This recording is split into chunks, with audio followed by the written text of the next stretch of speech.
Good morning, good afternoon, good evening. This is a scene for the Changeling venue. This is minutes or seconds after the performance, and Skyy is making his way with Maggie close in tow. His performance at the theater tonight was a resounding success. Lots of applause, lots of flowers, and so on and so forth. It was a nice turnout, and he is in hand in toe with Maggie as he is explaining what is going on. Essentially, we'll find out. So yeah, I think I'm being stalked.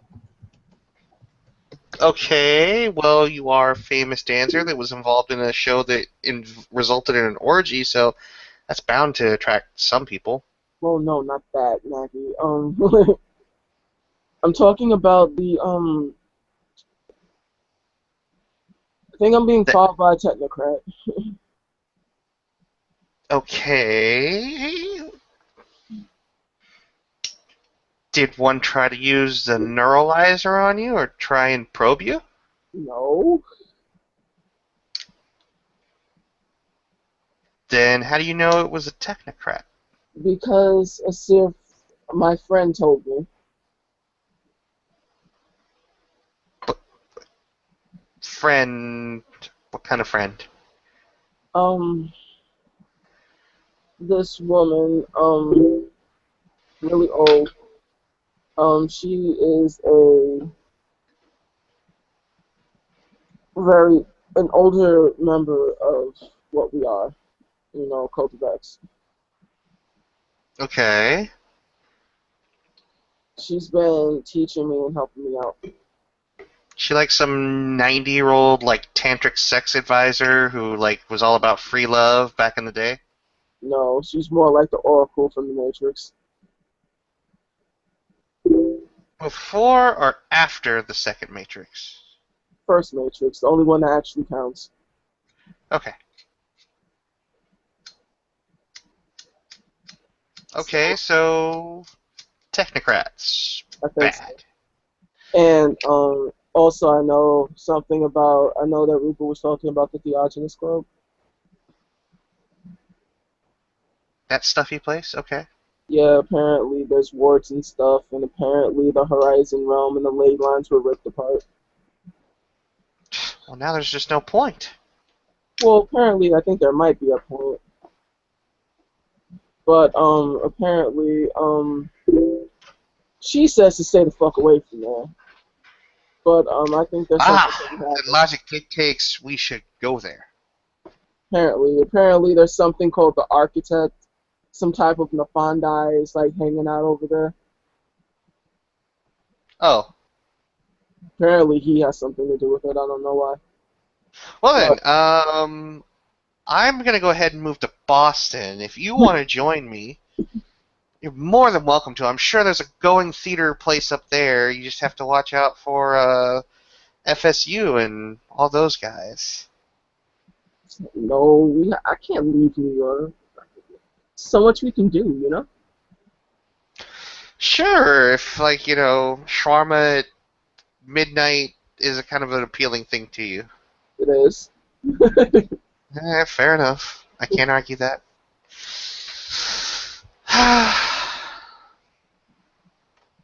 Thank you for coming though. Wouldn't miss it. Oh, um, I I'm going really to have nothing else to do. advise. You could be making art. By the way, I framed that picture you gave me. Oh, and I really can't make art because Tommy and her new boyfriend make weird sounds. It's really unsightly. It makes me really uncomfortable. Yo, what? Oh yeah, Tommy's uh um dating Jericho. Oh. Like at times I'm not sure that they're the only two people in that room, or well, things in that room, if you know what I mean. I see.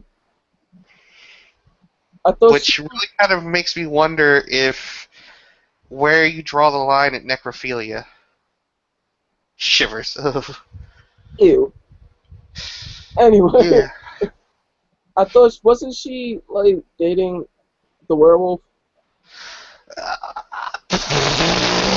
She just kind of puts her hands up. I'm not Ptolemy's keeper. I'm just the unfortunate soul that lives next to her and has to hear all that shit. No, I'm just saying she's like my best friend, and I didn't know shit about shit. So apparently she's dating the gravekeeper now. Apparently so. That's time to text her and yell about that. And Skyy kind of gets out his phone and he says, "Heard you dating the gravekeeper. LOL, bitch. Why didn't you tell me?" Exclamation point. Send. So Technically, I don't know. He thinks that we've even started seeing each other, so she shrugs. are we a thing? Are we not?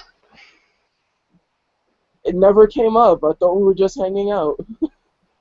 Oh, well, this isn't awkward at all. Just turns away, turns really red. He kind of like wraps his arms around her. Like, no, I didn't say that at all. I'm just saying it might have been nice to be kept in on the loop. Yeah, funny thing, those kind of awkward social moments. Not like I have a whole lot of them. It's so goofy. He looks at her. Yeah, people keep telling me that. But yeah, I have to make my way to this magic store and ask about the woods. You want to come? Is it like an herb store? It's supposedly this magic bookstore. Okay, yeah, cool. Apparently some mages are hanging out. I don't know.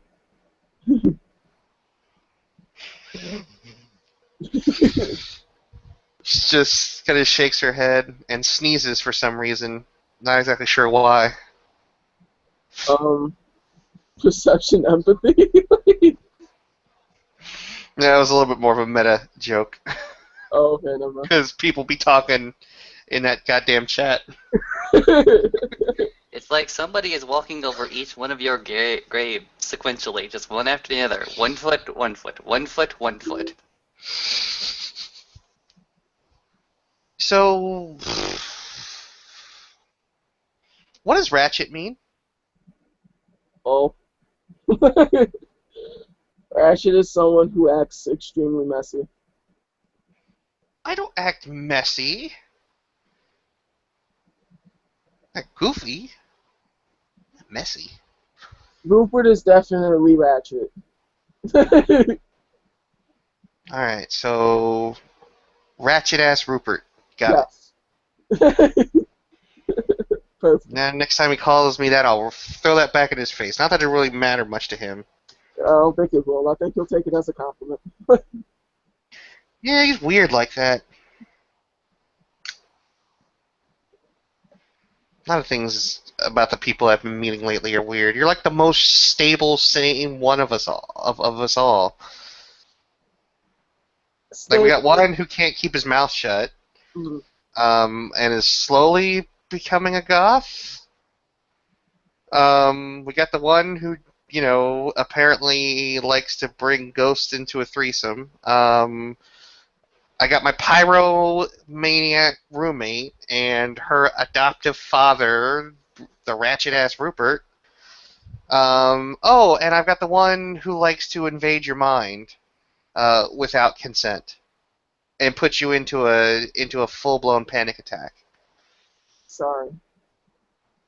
Oh yeah, no, not you,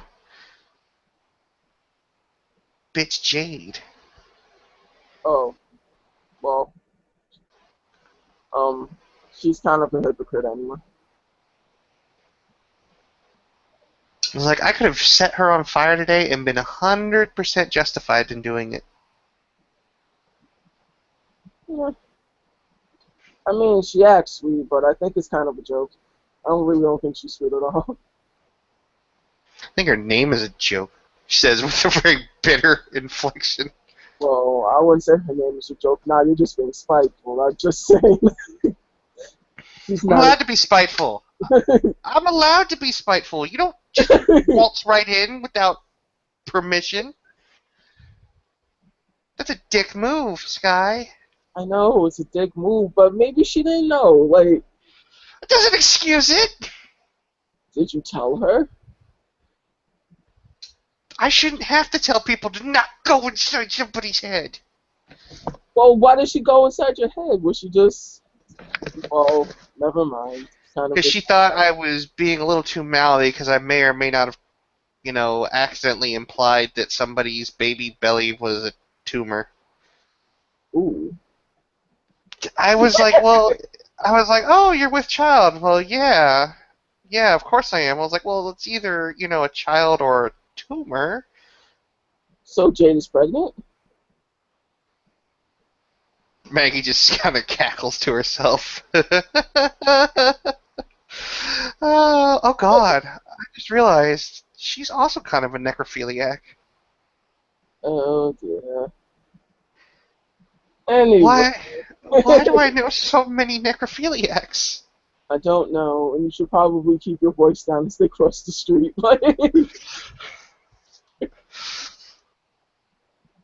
People are weird.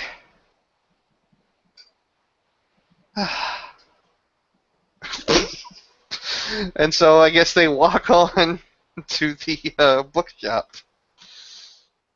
Okay, yeah, they walk into the bookshop.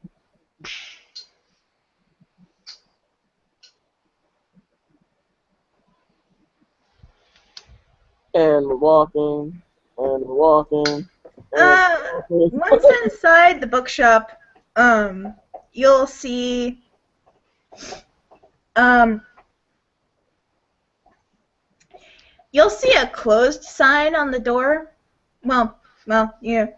Once you get inside the bookshop, Skyy, you'll notice it looks pretty closed, but the door's still open for you for some reason. Ooh. The door opens, and Maggie is close behind. It closes behind you. Oh. Pulling out the pepper spray. Son of a bitch. Sitting in a chair behind the cash register is the redheaded girl who talked to you last time you were here and sold you those crystals. Mm-hmm. Hi, Morgan. Hello. Skyy? Yes. Thought so. Saw your picture in the paper. Yeah. And she'll pull something kinda not 100% kosher looking out of her pocket and light it up.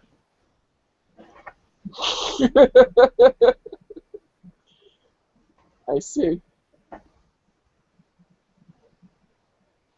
Congrats, by the way. I hear you made someone faint. Apparently. Not all he did. They were so moved. Apparently. I was good. I didn't cheat this time. Or at all, rather. Good, good. This is my friend, Maggie. Maggie, this is Morgan. She'll stand up and shake Maggie's head. Nice to meet you, Maggie. She's Just call shaking me it, but Morgan. the second that Skyy says friend, she just kind of glances in his direction.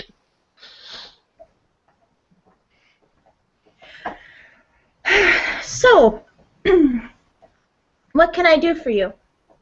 I came to ask you some questions. Sure, what about? What do you know about wards?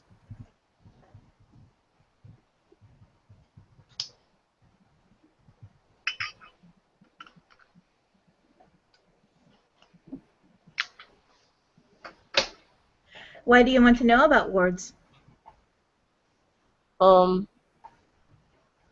Me and a few of my friends are trying to, figure out if, You want to place our own wards. there we go. I don't want to, that's not exactly true. That's true enough for me. Oh, you, but um, there's something happening at the Diogenes Club, and we want to find out. Subtle, Skyy. Real subtle. I'm not trying to be subtle. I trust Morgan. If I lie to her, she won't trust me. So Oh. what you're telling me is you want to try and break into a place that, by all intents and purposes, is rumored to be a literal fortress. Sort of, kind of. You know, when you put it like that, it sounds like a really Make it poor sound idea. dirty.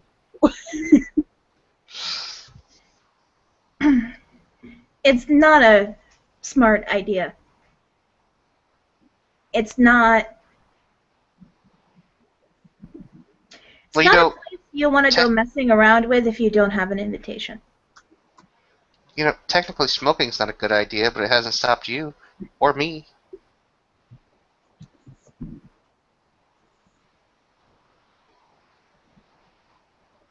Yes, but smoking won't strip me of my ability to cast magic. Well, maybe not in the short term, but if you get lung cancer and you can't fix that, well, Sweetie, anything can be fixed with life magic. when you put it like that, No, but something happened inside there. We have to find out what. A lot of things are wrong. My friend Rita, she told me that that the ley lines were broken. Rita the seer? Yeah. Okay, so she told you the ley lines are broken and something went down there. Yeah, we need to go find out what. And she told you to go find out what? Well, she didn't specifically tell me to go and find out what. But what if there are like more of us that are like hurt or maybe trapped? Suppose it's possible. However, I find it hard to believe that the Order of Hermes, of all people, would not be able to get out of their own fortress or send some word for help if they needed it. Do you think the Order of Hermes is pompous enough to actually ask for help? The Order of Hermes is called the Order of Hermes because order dominates it. It dominates everything they do, even their magic. Watch a Hermetic cast spells sometime, if you get the chance. But what time of day is it? It's close to midnight. Fuck. Shop's closed, right? Yes. Technically speaking, yes, but the door will open for you, too. So there's just a guy who goes ahead and walks up to the door, raises his fist, doors open automatically.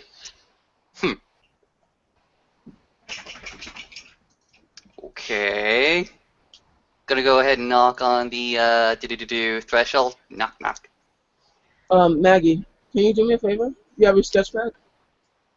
yeah. Skyy will start describing what would look like the very severe woman at the opera house to the best of his ability.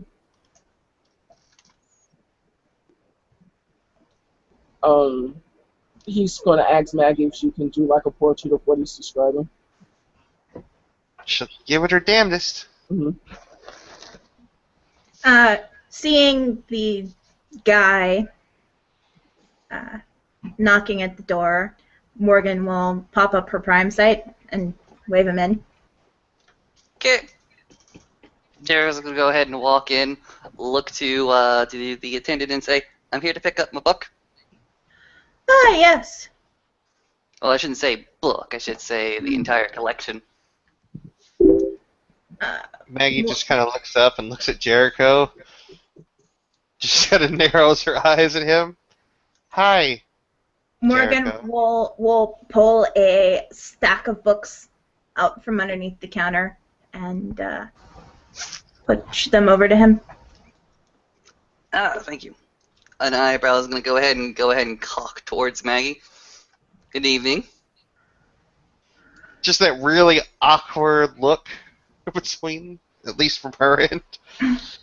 Maggie will gesture with, or Morgan. Morgan will gesture with her hand and the door will close. So, Jericho, what do you know about wards?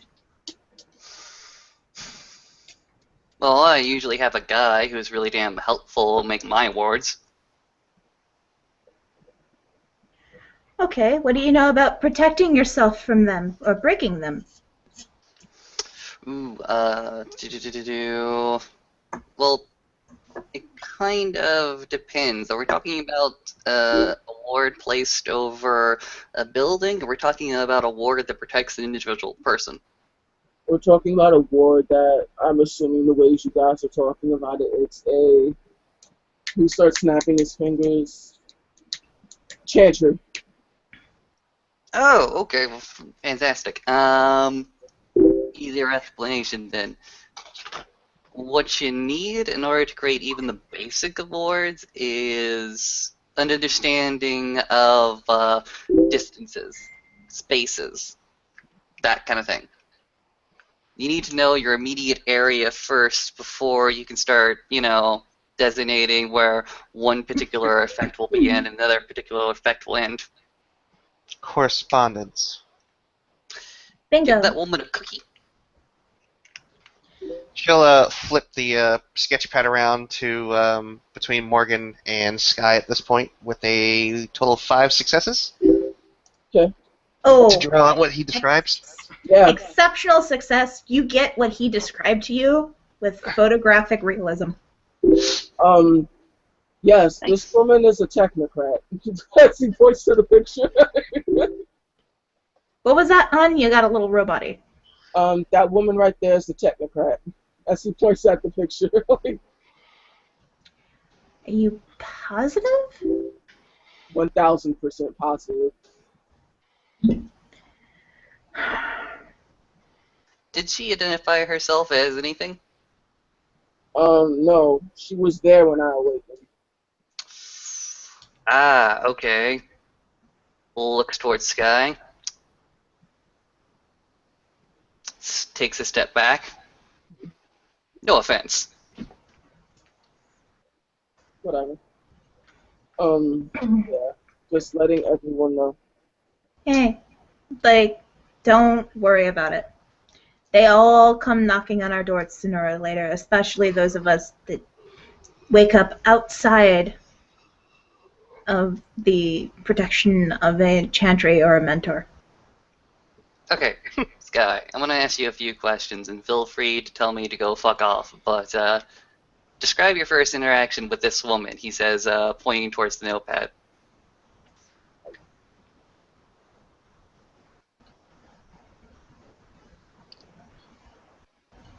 Why should I trust you is the better question. Fair enough. You don't have to trust me. You don't have to trust me at all. If you feel like this is your business and you have it well in hand, feel free to leave me out of it. That's not what I'm saying. I'm saying I asked you a question. Should I or shouldn't I? At this moment, I don't mean you any sort of harm. Believe me, I got bigger fish to fry than messing around with you. And if this guy, or should I say, this woman is a technocrat, well, there are things we could do about that. To be fair, if he was gonna peel your skin off and actually wear it, probably could have done it by now. Oh, come on now. Don't let the reputation of one group of people tarnish your sight of an individual. I'm not basing it on anything that has to do with a group of whatever he belongs to. I'm just doing it with the really weird sounds that come from a bedroom at night. Morgan's going to raise an eyebrow at that. So you're Jericho? Oh. as he looks again. Like, oh. Yeah, I'm that guy. Seriously, Jericho, what the fuck? I have no idea what you perceive, my good ma'am. Oh, I know what I heard. I don't know what you heard. I imagine that it is all in your head. If you're getting disembodied dead spirits freaky with my roommate, As Skyy do it quieter. Whoa. way closer to Morgan, I am way too nice. Whoa. Maggie, you may... No, that's not what's happening at all. Well, explain to me where those Wow. disembodied bones come from. Okay. Time out. Morgan will pull a 6-pack of beer out from a cooler, start handing beer out. Okay. Everybody here is here because they were allowed entry. If there was a reason to stop any one of you from entering, you would have been stopped at the door. Really? Yeah, that's how some words work. It's based on to do a particular mental impulse. If there's a precedent for mischief or harm, it just goes ahead and shuts the door on you. And no, that's not what happens. No, you need to... I don't even know why you were listening into that. Y'all are kind of loud.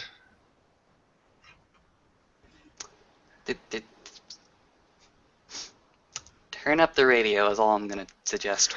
Oh, I do now. I sleep with headphones on just in the event that, people show up after I go to sleep.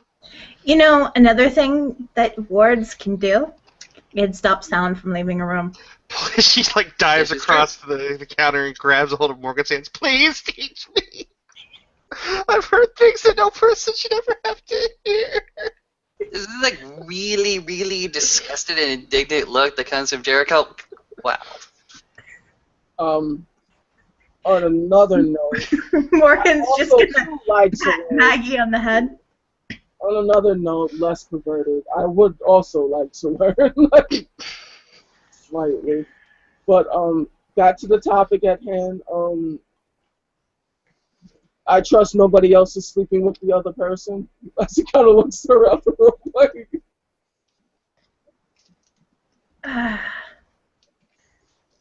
Finding out awkwardly in the middle of public. Morgan just sort of shakes her head. Look, there's a reason why chantries have rooms, and those rooms have doors, and those doors are often warded. But what if they're like him? Back to the point I'm trying to make. Answer your question. Sorry. The first time I saw them, I was taking my opening audition with Juilliard, right? And I was dancing in front of this very old, severe-looking woman. Ergo, picture right here. Mm-hmm. And she pushed me to a point that I've never gone to before. The doctor said I tore some muscles at that audition. I had to wear a brace for a few days, but I was fine after a few weeks. Getting past all the gory details, a lot of people were killed and shot while they apparently were trying to go for me. Fuck. Yes, the massacre at Juilliard. That was, that one. Strange. Apparently, there was a lot of, from what I remember, the building was on fire when I was leaving it, but when I looked back at the building looked completely fine. My dance teacher took 5 to the chest and was killed. And a lot of my friends that I were auditioning with were also killed. That was my first encounter with this woman. And me getting dragged out and put into a car, and someone told me I was a mage.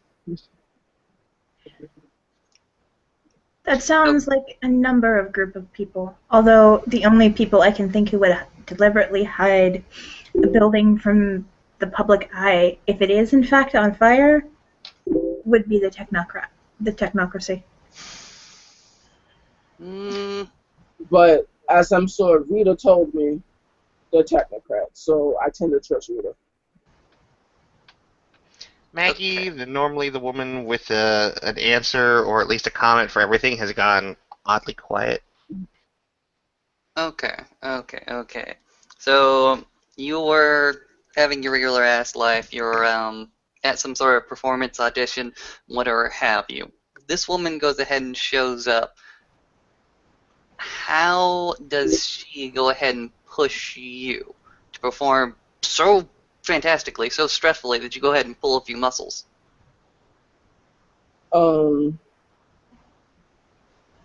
She kept kind of pushing me harder and harder, going from classical to more upbeat things in less than a fraction of a second. It's probably why I can perform like I do on stage. It's from that ordeal. But yeah, that's what happened. So it's possible she had awareness that you were due to awaken soon and was attempting to push you to that point. Through music and arts. She said she wanted me to be her poster boy. Okay, fair enough. Okay, explain what happens after that. After she goes ahead and pushes you, makes you strain your muscles, where does the violence start coming in? It was happening all around me. By the time I regained consciousness, there was a voice. Someone was talking to me. I think it was my avatar. I think that's what it's called. And things happened, and it was all happening really fast. Hands were on me, and I was getting rushed out the door. Who was rushing you out the door then? This man, I assume he's a cult of ecstasy. Okay. So basically what you're telling me is you just danced and danced and danced until some sort of madness broke out in the audience around you, and then a whole bunch of violence followed afterwards.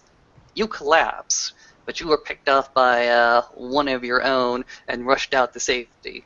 Correct? Yeah, correct. That doesn't sound like a technocrat. That doesn't sound like a technocrat at all.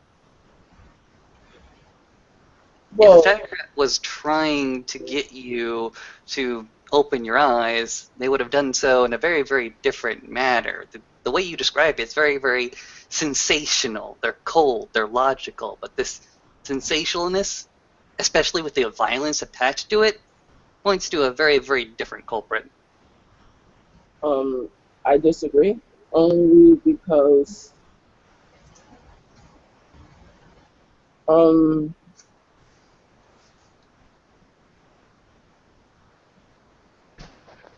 I've known on 3 separate occasions, and Rita hasn't led me wrong since.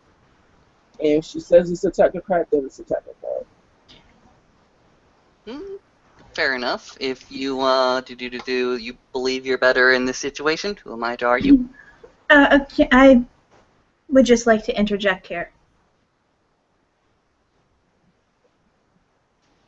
You can be a technocrat and be something else.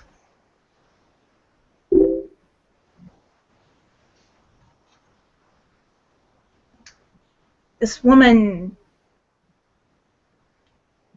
could have been a technocrat at one point in time and turned to darker means of enforcement.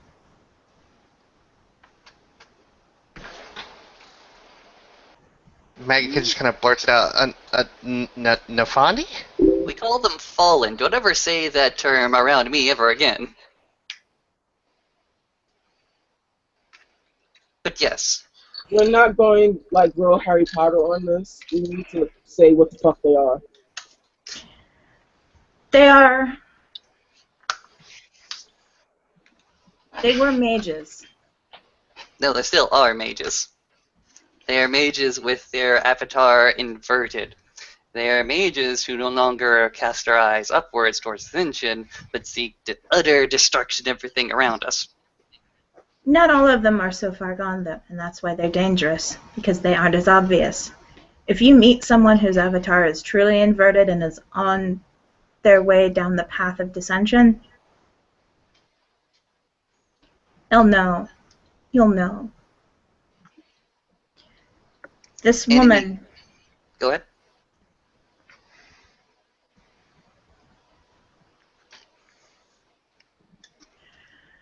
Some mages serve dark masters without fully giving themselves over to them.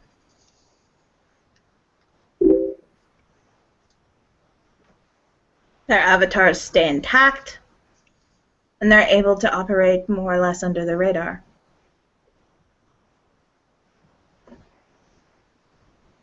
Seems very much something a technocrat would do. Especially since they don't believe in the mystical aspect of things. Fair enough. So, go ahead and describe the event quite recently. Why are you guys starting to create a sketch of this? I wanted you to know, just in case you saw this woman on the street, you would be able to identify her. Very well. Would you appreciate information of a sighting? Sure. I think you should pass this on to your acquaintances. Most certainly can. And I'll pass it on to mine. Maggie, can you do the same? Just in case you see somebody before I do. All my acquaintances in this circle either know you or know you. I don't get out much. I will give this information to Miss Elizabeth. Yeah. Who's Miss Elizabeth? The head of this place.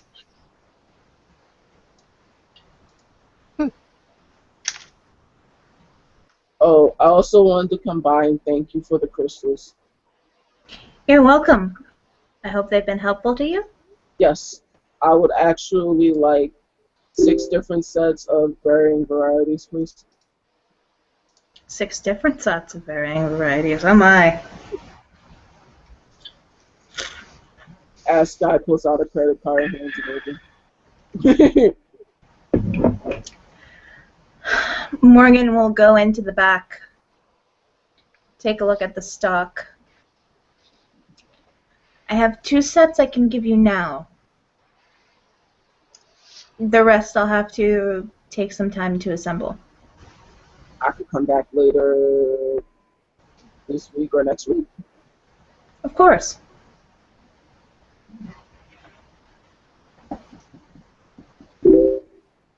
Since you're worried about warding, I'll throw in a couple of obsidian. Thank you.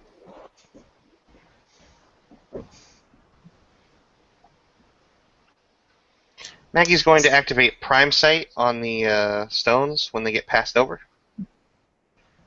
Maggie, these stones radiate a fantastic aura.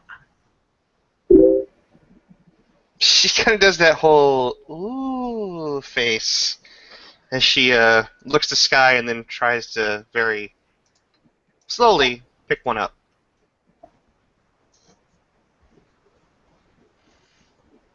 And she'll kind of hold it up and appraise it. What exactly are you using these for? Stuff. As he looks at her. Okay, stuff I kind of gathered, but specific kinds of stuff, or Meditation, mostly. Enhancing. It's kind of a side project I have. Different crystals resonate with different auras. When their spirits are awakened, their power increases.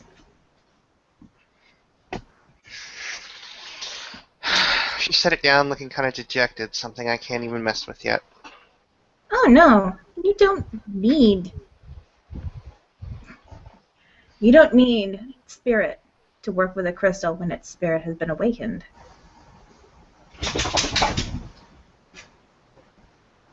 Care to explain? Maybe a situation left? Morgan will go into the back and pull out a large rose quartz. It's unpolished, and the aura that comes off this one is really, it's very active. It's swirling, changing constantly. This is a rose quartz. I like to call this the crystal of warm fuzziness. A lot of people use it for love or just positive vibrations. Just being around it.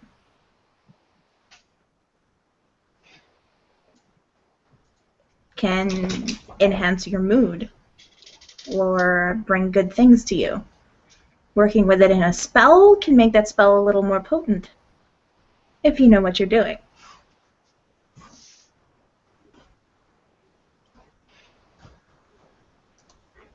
Maggie kind of thinks about it.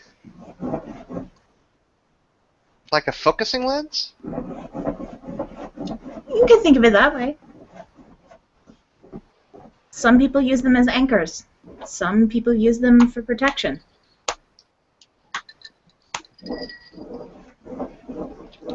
As a matter of fact, Maggie, she'll pull a small obsidian crystal out on a chain and hand it to you. Like this one. She'll take it and look at it.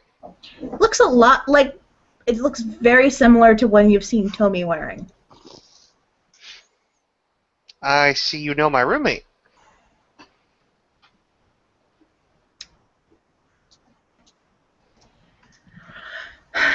Perhaps. Short, Asian, Perhaps likes I to do. set things on fire. Dates this asshole. She points at Jericho. Don't believe we've met. Oh. However, these sell very quickly, so it could be she was much more calm when she came in, or it could be someone purchased it for her.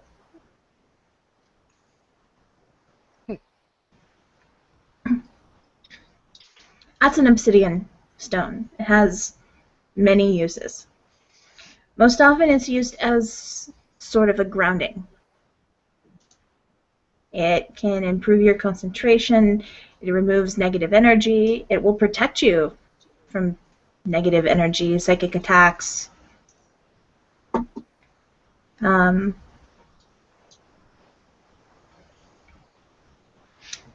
magic.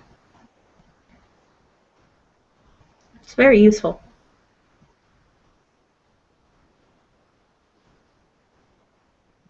Also, I'm looking for a book. In some of the textbooks that you gave me last time, it was an old dead language I wasn't able to quite decipher. As he walks over to you and starts explaining a specific section in the book he was studying. If you see this part, and this part, these actually aren't English words and they're not Latin. Do you know what these are? Off the top of my head, I couldn't tell you, but Elizabeth may know. Oh, okay. Never mind then. I thought you would know them on sight. I have great insight, but languages aren't really my thing. I don't work with them that often. Okay. Very well. Thanks. As he puts the book back in his bag.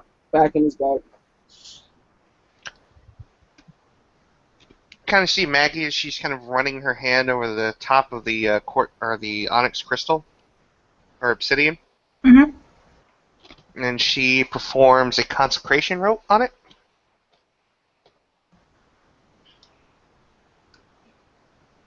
Oh yeah, that crystal's tuned into your energy now. She just kind of looks at it and has this really surprised but accomplished look on her face. For all of 3 seconds. And then it'll fade. Elizabeth nods. Good, good. You know at least that much. Well, as a wild talent, I suppose, I'm picking things up as I go along. Wild talent, is that what you all are calling yourselves now? She kind of shrugs. That's what he called me. She kind of gestures towards Jericho. Well, it's better than what the traditions call you. What, orphan?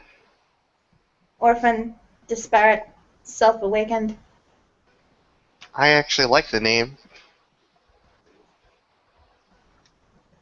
Orphan?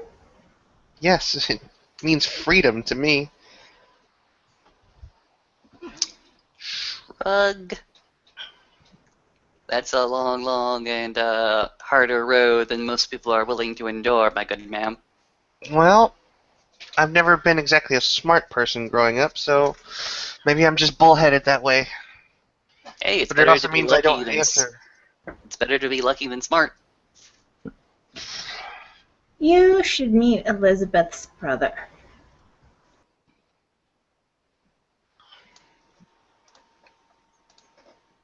Does he have a name?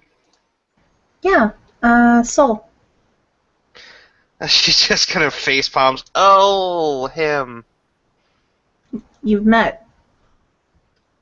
He tried to get me to come to his hotel room the first night we met. I believe his exact words were, well, you know, it's a big city, got lonely. Yeah, that sounds like him. Yeah. I felt kind of dirty after talking to him, so I went home and took a shower. Whatever pass he made at you, he doesn't screw around with his apprentices.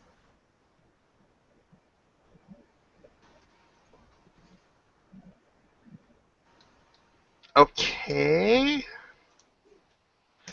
He Hey, takes looks that like role somebody's very trying seriously. to looks like somebody may be trying to recruit some wild talent to himself. Hey?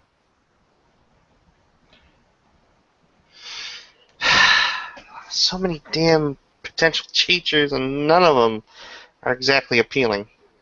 No offense, and she looks over at Jericho. Eh. Some of us aren't lucky enough to choose our own teachers. It happens. But sometimes I think that if you can borrow from other places and make it work for you, then it works. Why question it? This is true, but believe me, when you get fostering for a few years and then you're let out into the world, you have a phenomenally better chance at success. Well, my chances of success thus far are... Well, I've met you people. Maggie, let me be totally honest with you. Soul can be kind of a creep. He can't resist hitting on a pretty face. But if he made you an offer to come stay with him and he knew what you were, it's because he's trying to protect you. Can he just be a little less creepy? Eh, After what he's been through, probably not. I don't even know how to take that. vampires are a thing. They're terrible, terrible things. He Everyone keeps lost. telling me that. They are. He lost most of his. He lost a good number of his companions and students to them when he was living in Los Angeles.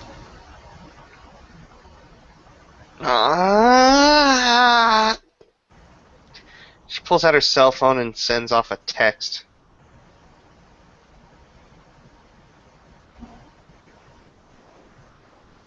There. God.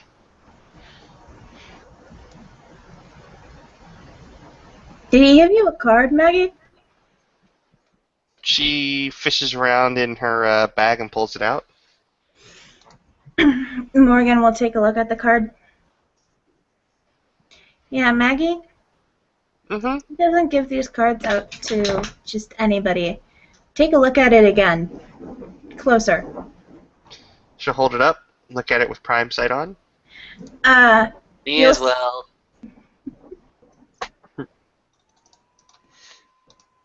There's a sympathic connection on that card, isn't there? You'll see the ink glows. It's not faint. Or it's not faint, but it's not very bright. But it glows with a swirling green and blue aura. Huh. Been holding this thing for a month almost. Never noticed that. Yeah, that will get you into whatever place he's set up for people like you.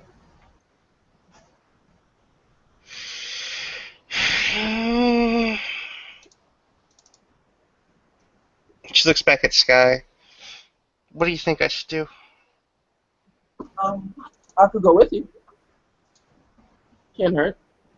Yeah, it's probably a good idea. Yeah, I'll go see him. Why not? I mean, if things go like wrong, I could kick somebody in the dick. It'd be fine. Also, you did that wrong. Jericho says, pointing towards the rock that you picked up. Oh, Yeah. Look at it with your sight. It's gone. Whatever you did with it, it's gone. It's a very, very short-term effect that you caused. If you need it to last longer than a few seconds, you kind of have to put some duration into it. I'm slowly picking the stuff up, okay? I just figured out today how to make a mind block work for a whole day. Okay. Good. Give me the rock. Give me the rock. Watch what I do, okay? Get your own damn rock! She looks at him incredulously. Morgan will toss a similar stone to Jericho. Okay, fair enough. Watch this. Set your sights up, okay? Yeah? Mm-hmm. Jericho's can go ahead and place the rock on the counter. Go ahead and set a sheet of paper on it. Draw a circle around the rock. And what he's going to do is he's going to start to draw Ogmic runes around it on the north, south, east, and west portions of the paper, which pretty much just look like a bunch of trees if you've ever seen the Ogmic language. Just a bunch of fucking trees and hat scratches. And let's see what happens. Right. Putting 1 into duration, 1 into effect, and really don't need those extra successes, but what you'll see is you'll see the aura get drawn from Jericho's hand to the stylus that he's been using, and when he goes ahead and taps that rock, just the end of the incantation, that rock now matches Jericho's very, very own aura. He picks it up. And it seems to be staying for quite a long while. Whereas yours went ahead and faded in like 3 seconds. It's staying with him. I'm gonna activate Prime Sight. Hooray! Maggie is going to take out or flip this page over on her sketchbook and begin to draw concentric circles and spiral patterns around the rock. And gets 1, 2, 3, 4, 5 successes on the drawing itself. Very nice spirals. She's a prodigy, what can I say? I'd say go ahead and decrease the difficulty to 3 on this roll. Because you're actually taking your time on it. So what do I see if I'm looking at all of this voodoo magic bullshit? You're seeing the aura of Maggie, and you're seeing the aura of Jericho, and you're seeing that Jericho's aura is actually starting to mask over this rock, and the rock's having an independent aura by itself. Maggie is holding her own rock, but her own rock is pretty much dead until she... She kind of holds out her hands and begins to do a wave-like pattern over the top of the rock. And with 2 successes, she'll split that into duration and effect for, I don't know. It's for one scene. Yeah. Mhm. She'll make the rock resonate with her and be unusually warm. Mm-hmm. With a little bit of forces in there. So yeah, she takes her hand away and picks up the rock, and it's now just below an uncomfortable heat. Just kind of smirk at it. Very, very good. Even if a stone is awakened, or even if a stone has a spirit awakened like the ones we sell do, tying it into your own energy will make it work better for you. It's also a really, really good way to get yourself caught out. If people are still looking with Prime Sight, the aura coming from Jericho's rock is going to go ahead and out. And Jericho goes ahead and places it back on the counter, takes the piece of paper, folds it back up, puts it in his pocket. Anything you consecrate to yourself like that is an instant connection to you. So be careful. You very careful. Does it have... If I were to channel through this now that it's resonating to me, would it make it easier for me to affect changes? Well, if you've never done it before, it would still be more difficult. But probably not for as long. You'd probably pick it up quicker.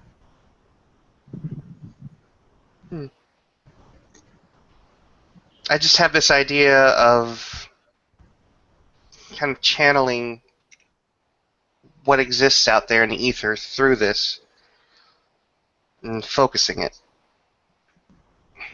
Morgan will pull a necklace out of her shirt that glows similarly with her own aura and hold it up. It's a small crimson teardrop-shaped crystal. It can't hurt. I'd do it. But working with this particular crystal, it took me almost 2 months to pick it up. You sound just like some of my apprentices. She'll take the crystal and hand it over to Skyy.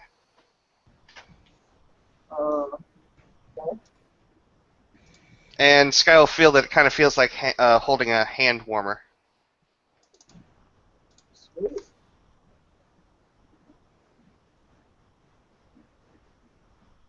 Not bad, eh? Not bad at all. In a pinch, an item like that, in the hands of someone who can help you, could help track you down if you go missing, or help them find you so they can aid you. It's also a really good way for people you really, really don't want to find you to find out exactly where you are. That's also true. Magic is kind of a double-edged sword. You need to be careful with it. Yeah, I've noticed. Reality has smacked me in the face a couple of times, telling me not to do that again. No, I'm not even talking about reality. I'm talking about the spells we use. The intent behind the spell, sometimes even the time you cast it, can taint it. Personally, I never work magic under a new moon.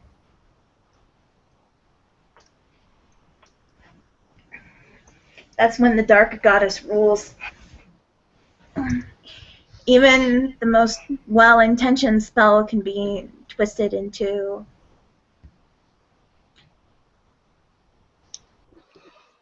Even the most well-intentioned spell can be twisted into something that becomes a chain for you and the target.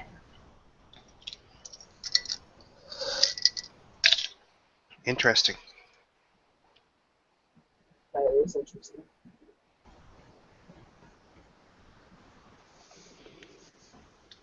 Though I don't think I prescribe to the idea of gods and goddesses. Some people do, some people don't. They're spirits, like anything else.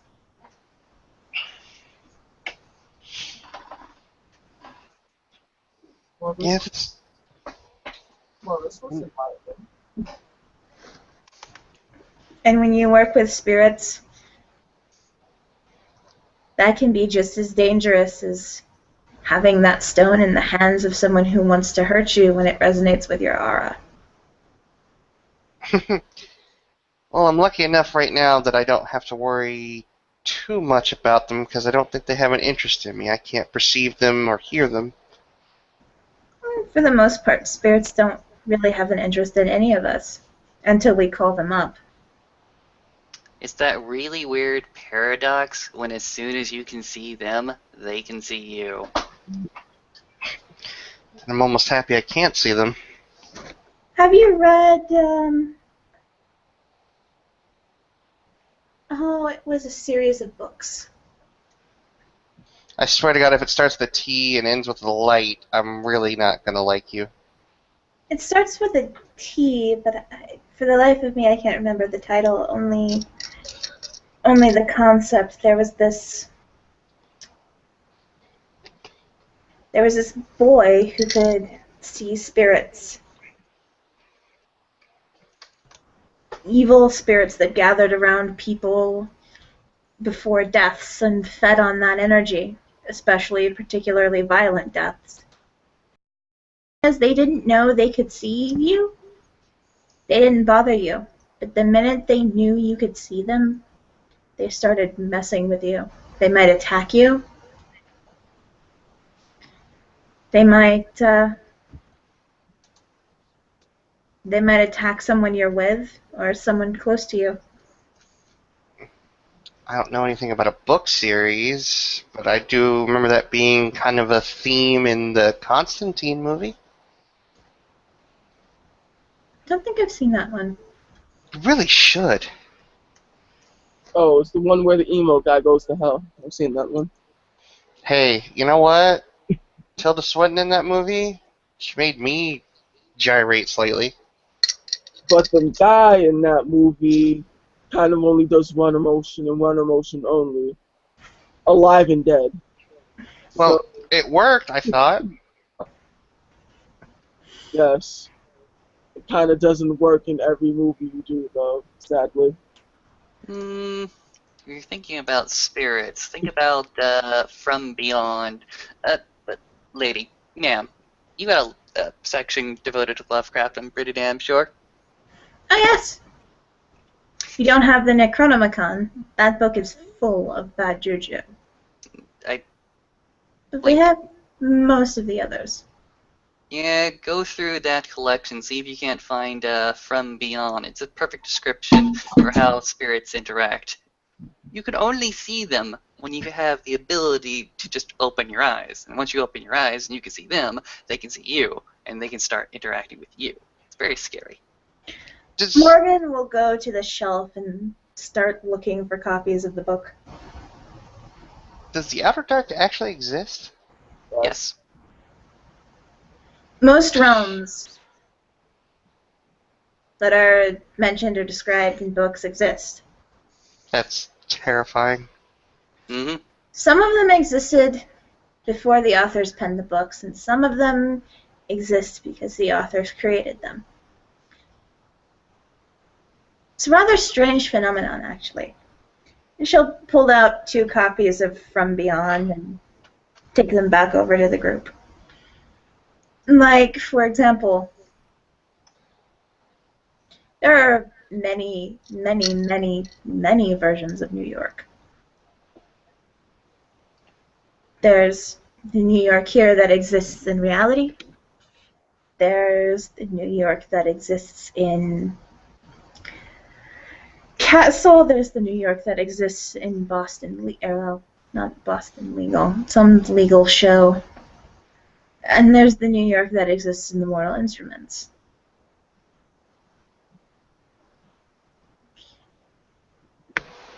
Alright, you're starting to make my head hurt. These places don't... You don't necessarily need to be awakened in order for something you create to spring into reality. The very fact that you're putting so much of yourself into your creation fuels it. That's still terrifying. Sounds fascinating.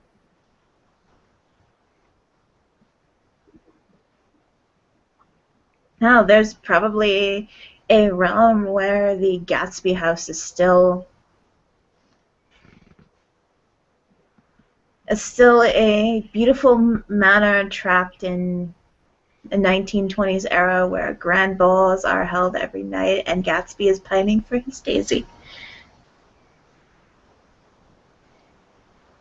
I love dances, don't you?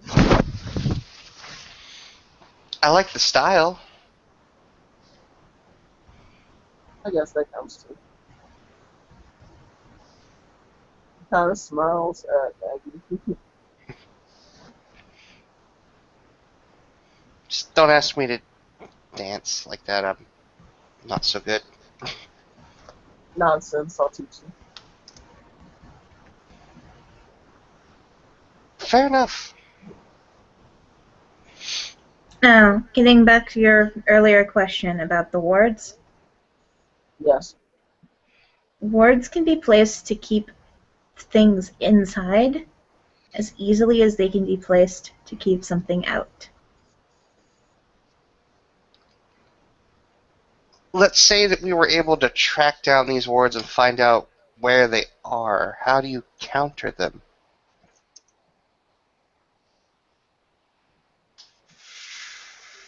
And weaving is a thing. Like with Prime? Yeah. Sounds kind of messy, like if you kind of go sticking your dick in it, pardon the term. Well,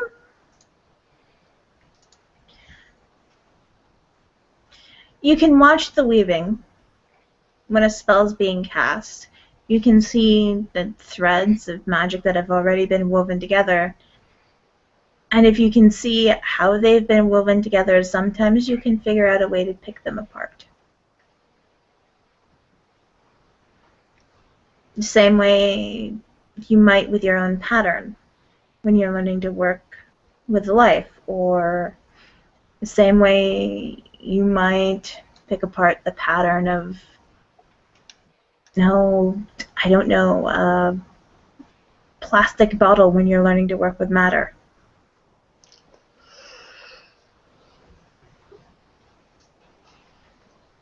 So it's an issue of finding it and then finding a way to break it apart strand by strand. That would be the easiest way, yes. But I caution you from attempting that, especially if ley lines have broken. Why exactly? Well, if what the seer told Skyy is true, and ley lines have been broken, and Diogenes is in trouble, the Hermetics would seal that place down to keep things from getting out just as quickly as they would to keep things from getting in. Anybody know any hermetics that we can talk to? Jericho slowly raises his hand. Yo, I know a few people. I don't know if they're still in the city right now, but I can definitely put out some feelers. It would help. It would be especially helpful if you had access to someone who lived there. Yeah, they kind of expect an invitation, at least. Something written works really well. I know someone that lived there. Really? Who?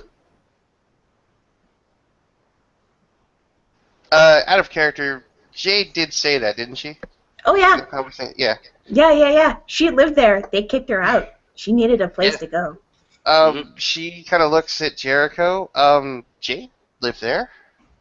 Oh, she doesn't live there anymore. He says rather coldly and flatly. No, she doesn't, but she did. She's pretty much. Her name is pretty much Mud. Doesn't mean we can't give it a shot. Perhaps as one of the old staffers is still on friendly terms, or at least willing to overlook certain errors of judgment. Errors of judgment? What did she do? Piss off the fairies? Everybody pisses off the fairies. It's amazingly easy to do that. Would sleeping with a spirit of death cause that? Whoa! Shots fired. Ouch. Bitch went into my mind today. Whoa! Okay. Whoa!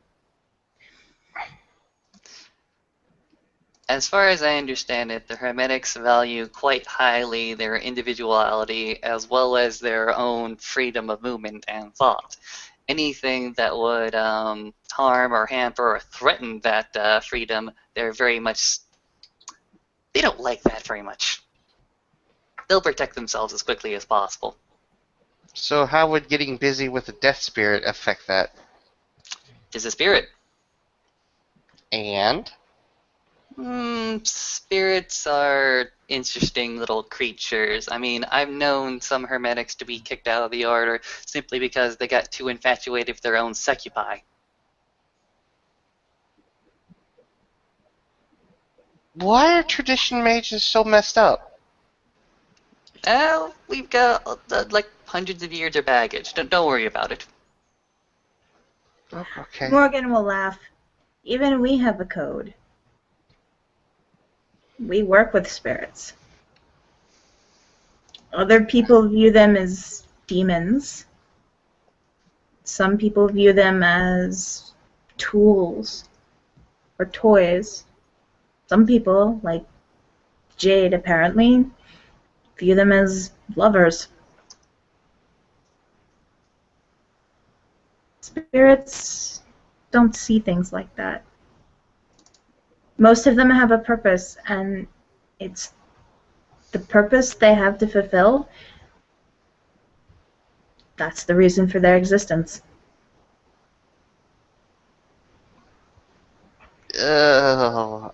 Just a whole lot of thoughts just crossed through my head. Everything has a spirit, Maggie. Everything. The rocks you see here, the trees you see in the park, it's not necessarily awake. If it is awake, it might not necessarily be in that tree. Hell, even turtles have spirits. Little tiny turtle spirits, do. Ninja turtle spirits, da. They all have different blessings they can give you, and they all have different curses they can place upon you if you break their trust. Working with them can be dangerous. That's why people like the Hermetics view them as demons. That's why people like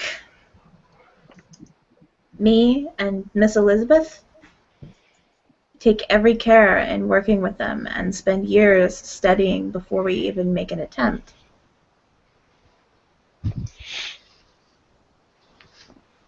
Well, that's all really well interesting, but how are we going to deal with the Diogenes Club? Like, Jericho, are you going to look for people, or are we just going to use Jade to try and get in?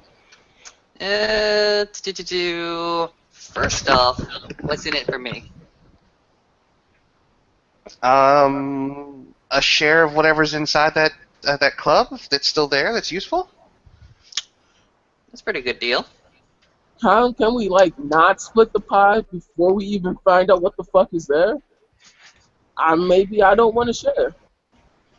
Oh, come on, you want to share. Of course I want to share, but he doesn't need to know that. He kind of looks at him like... Skyy, I'm just honest. Like, he just looks like... be a little less honest. Fuck no, absolutely not. There will never be obfuscation when I tell people. No, just be productively dishonest. Well, fine, give me a lesson later, as he looks at her. Actually, I'm really not a good person to learn from in that respect. Obviously, you know I have very little when it comes to social graces. Apparently. I like to think that's part of my charm, though. It is. We'll think about it. I'll give it a good think. I gotta get these books home at least. The kind of help that I can offer you is just insight into what's in that club and a few ideas about the personnel that could still be walking around. And basically, once again, letting other people walk right into the fray and you doing nothing. I find it is the most efficient means of getting what I need done. She kind of mutters under her breath, it's kind of a pussy-ass bitch thing to do. Now, Buttercup, as he looks at her. Morgan will laugh. That is an experienced mage. Do you all get so goddamn cynical? Yes. No. Most of us do, yeah. Especially when putting our lives at risk. No risk, no reward. Kind of. If you don't go full hand, then what the hell is the point?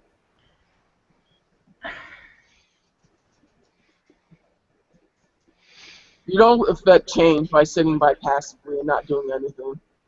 So let me tell you a story.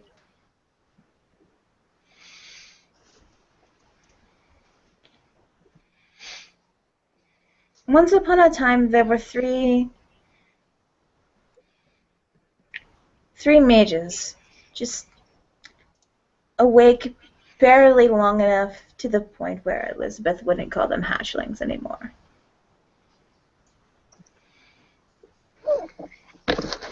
They knew there was a serious vampire problem in the city they lived in. They thought if they took out the nest, things would improve.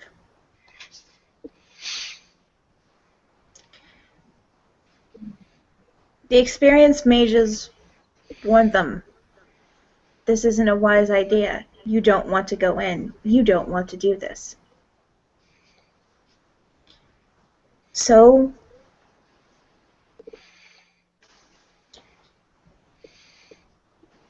one of them listened.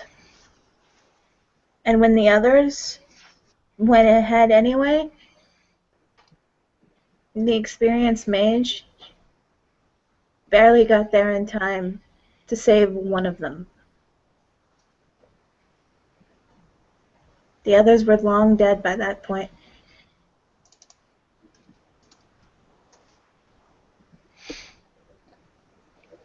Let me guess. Saul? She'll nod.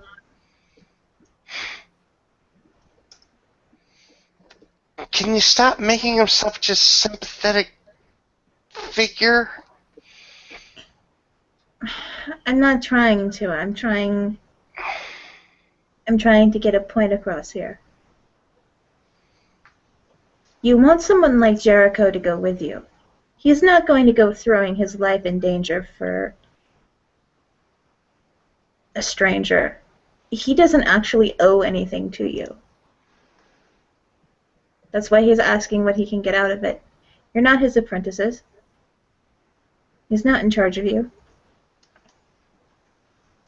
Your betters can put their foot down and stop you if they will. Skyy, your betters can put their foot down and stop you if they really need to. This is the wonderful thing about freedom, isn't it? Ain't got nobody to go ahead and call you out, but then again, you ain't got nobody to have your back either. And nobody to stand in the way and stop you from doing something that could kill you.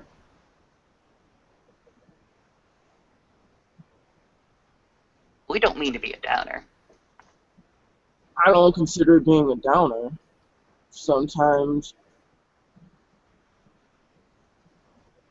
doing what's right doesn't necessarily mean you'll get accolades. I'm not looking to be a hero. I'm just looking to do what's right. If somebody was in there trapped and alone and hurt, then yeah, I would go. Okay, this isn't a particular aspect of the issue we haven't examined. You think that perhaps people are in danger inside the Diogenes Club? Maybe. I think maybe you guys said you were in comas, yeah? So what's to stop somebody else from being in a coma trapped inside the club? That is definitely something to consider, and it's a frightful prospect, actually. There were quite a number of powerful Magi that attended the Diogenes Club. Your Very, very warning, sad. your warning doesn't necessarily go on deaf ears. I hear what you're saying. I'm not going there on bravado and trying to prove myself as the next Dumbledore. Quite the opposite. And you're not going in there treasure hunting, armory raiding. No. Fair enough. I can't stop you. I don't think it's a wise idea. But you're not my apprentice. And if Rita told you something that she hadn't told us, you might be able to handle it.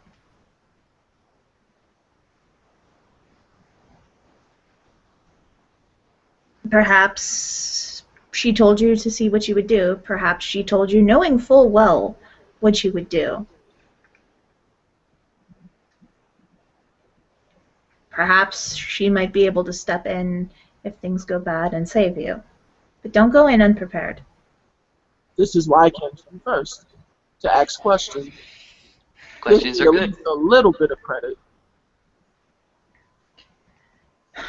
The most common awards on a chantry are to keep people who don't belong to the chantry out. And to keep the location from ever being found. Here's the thing with the Diogenes Club. Unless you're invited in, it's very, very difficult to actually find a location. Hell, it doesn't show up any addresses. If you try to look for it through billing information or utility lines, it's a fucking ghost. Some say it's just a natural product for the enchantments of the Hermetics put on that place, and some people think it's just reality saying, no, this place doesn't exist anymore. So that's your first hurdle. You have to break through that arcane quality of it. Having somebody who's been there definitely helps.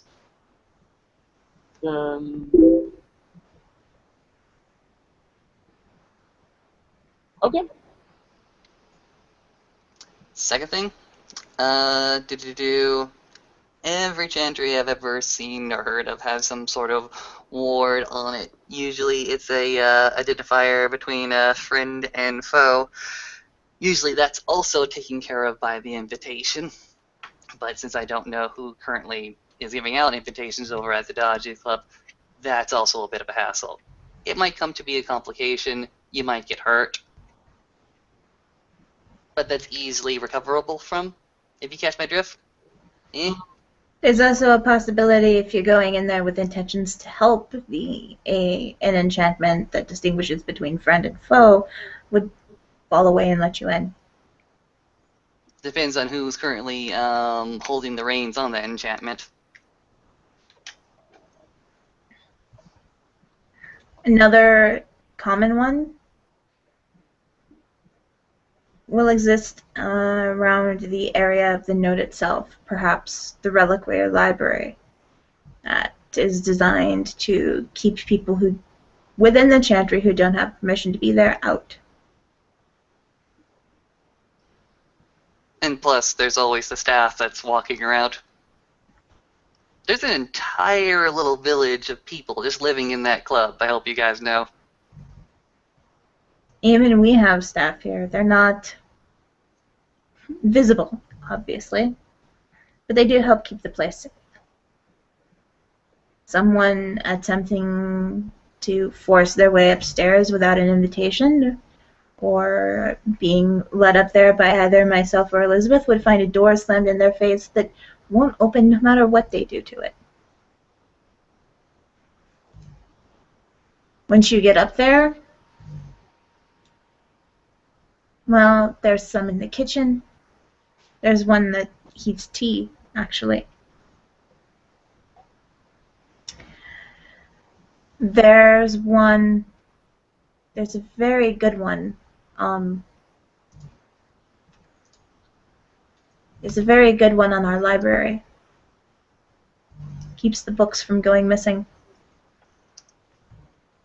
You don't have permission to be there and take a book, the book doesn't go with you. It'll just drop out of your arm or fall out of your pocket or wherever. And of course, there's always a librarian. Actually, don't go into the library. If you get into the club, don't go into the library. Seriously, don't go into the library. I take it you've been there? I've heard stories.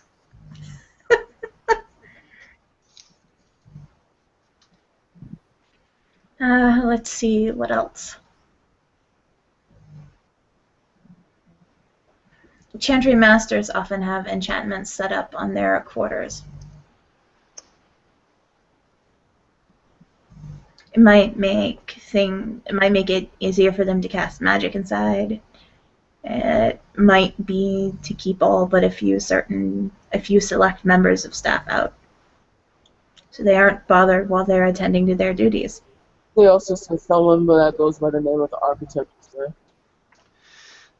Oh, okay. I'm sorry, this is information I did not know.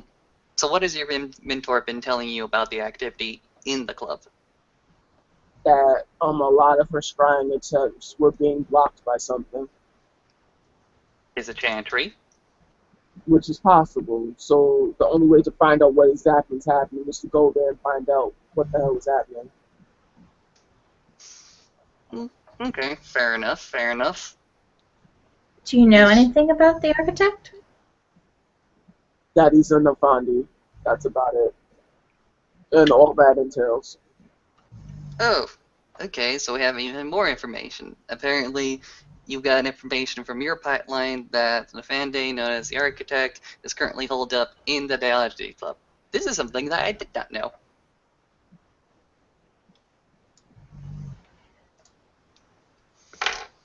Don't go in without items from your reliquary, Skyy. Reliquary? Armory. You'll want weapons, you'll want enchantments to keep you safe. Most chantries have artifacts like that. I'm not a part of the chantry.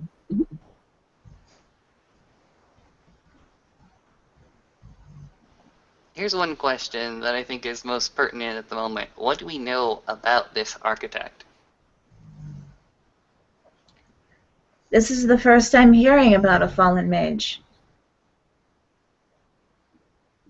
I know that this individual might have friends, and that if he's awake, that others of his friends might be awake, so there might be more than one. Oh, there most certainly is. I've never known any story about them to speak of powerful fallen working alone. Fair enough. I was hoping to get some kind of backstory or history about this particular fallen calling himself the Architect. That way we know its strengths and weaknesses, and that way we can come in with a really good plan. Rita might be able to tell you more if specifically asked. Alright. Who is Rita? He is the head of, well, as far as I know, she's the most seasoned coach of ecstasy that I know of. Alright, can you give me some contact information or make arrangements to have a meeting? I'll make arrangements. Thank you. In exchange, I would like to talk to you later. That we can definitely arrange. Okay.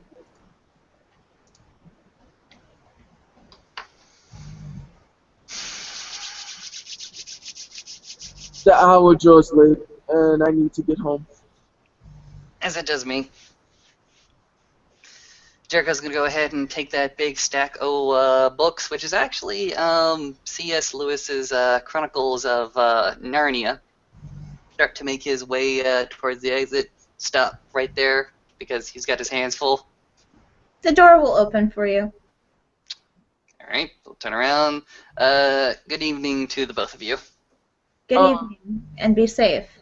Morgan, can Yes? I have the complete collection of Harry Potter, please? As he kind of gives her a smile.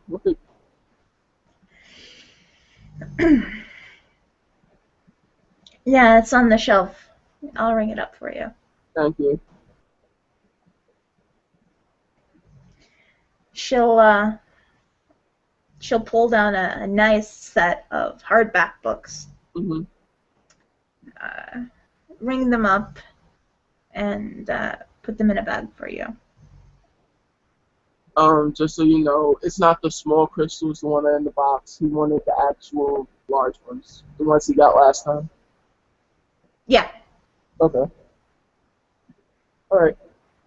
And with that, he'll very uncharacteristically, he'll walk over and give her like a big hug. Thanks for everything. She'll put an arm, a little surprise, put an arm around your shoulders. Be safe. If you need a safe place to stay, we're always here. The invitation is still open. Yeah, I know. The same goes for your girlfriend. She's not my girlfriend. She kind of just claimed the title and said she was. Whatever she is to you, the invitation is open to her as well if she chooses not to seek out Soul. I might pay him a visit. I said I would at one point anyway. Yeah. All right. She'll ring up your items, hand you a large bag, and hand your credit card back to you. Have a good evening, Skyy, and be safe. Well good. Yeah, he makes his way out the door. Morgan, for her part, will go back to sitting on the stool behind a counter, open up a book, and begin reading as the door closes behind Skyy and the locks fall into place. And with that, I believe we can end our scene. Sweet.